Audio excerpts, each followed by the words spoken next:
guess at 10:30 at night, she hears a pounding at the door. But she doesn't wake me up, and I think she just hopes it goes away. She doesn't say anything. Next morning, she wakes up, she goes, I think I heard a pounding at the door at 10:30 at night last night. She goes, it really concerned me. I'm like, we happen to have security cameras all over. I said, well, let me look at the security cameras. So I go look at the security cameras, and it was the police. What? And when I say the police, I mean Sting, Stuart Copeland. No, it was the police, like the cops. Right.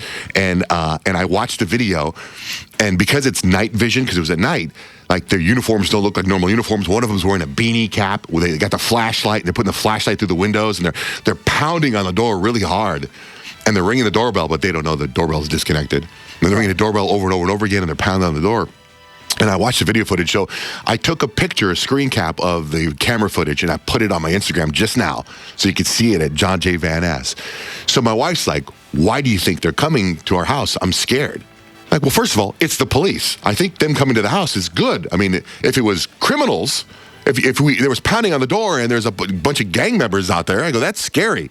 If it's like, people from the Purge, with a mask going, come on, let me in. I go, it's the police. Maybe they're there because a culprit or someone went into your backyard. Maybe, but that would be no scary. matter what, they're there to protect us. They're there to, it's if they're real cops, that is. Right. And that's what I'm getting to. Okay. So there's, she's freaked out about it. And so I said, relax. I went to go do yoga or something. I'm like, call the neighbors, because I'm sure if they knocked on our door, they knocked on all the other neighbor doors.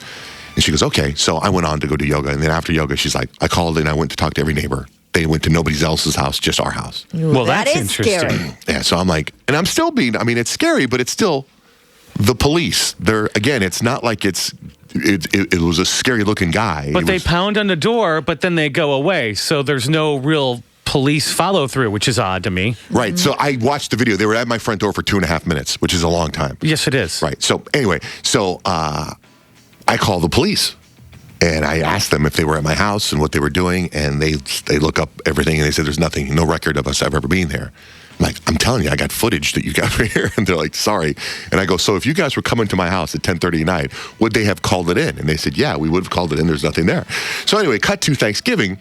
My niece comes over. My niece works for Child Protective Services, and she has a great relationship with the police. She knows the police. And I showed her the footage. She goes, well, those aren't police. Are you kidding me? No. She's like, those aren't uniforms. Those aren't normal uniforms. Those aren't whatever. And I'm like, you got to be kidding me. Like, now I'm like terrified. Like home invasion stuff? Like potential? Every time I tell people the story, they say home invasion. Yeah, because that happens. You open the door, they come on in, and you're screwed. Right? Yeah. And you live in one of those neighborhoods where, people like to break in and take stuff. There was a couple robberies in my neighborhood not that long ago. Yeah. So now I'm like freaked out a little bit. And she's like, those aren't uniforms. Those aren't the normal uniforms. And I'm like, keep in mind that this is night vision. So like, what's black is white, whatever, how that works. You know what I mean? Those cameras, how it looks weird, like a negative. So anyway, she goes, here's the number to call to the police. Call them. She gives me a different number.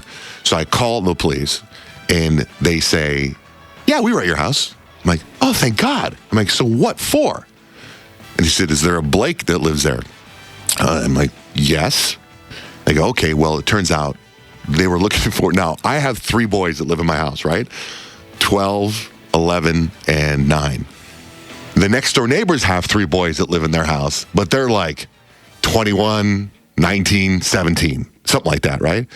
Turns out the next door neighbors, let's say that the name Blake is also involved with the name. Yeah, somebody did something. We're out egging people. And so they gave that address and they gave the name Blake. And so they came to my house looking for boys to do that were doing some egging it late at night, right? Oh, Justin Bieber stuff. Exactly. All you have to do if you egg a house is not answer the door to avoid any sort of arrest. Well, I guess eventually they might have went to the right place. So my wife's like, I'm going to go tell the neighbors. I go, chill. I go, hold on. Let's just say like this is some foreshadowing. I go, do you want people to come to us and tell us that our kids are egging people's houses? She's like, yes.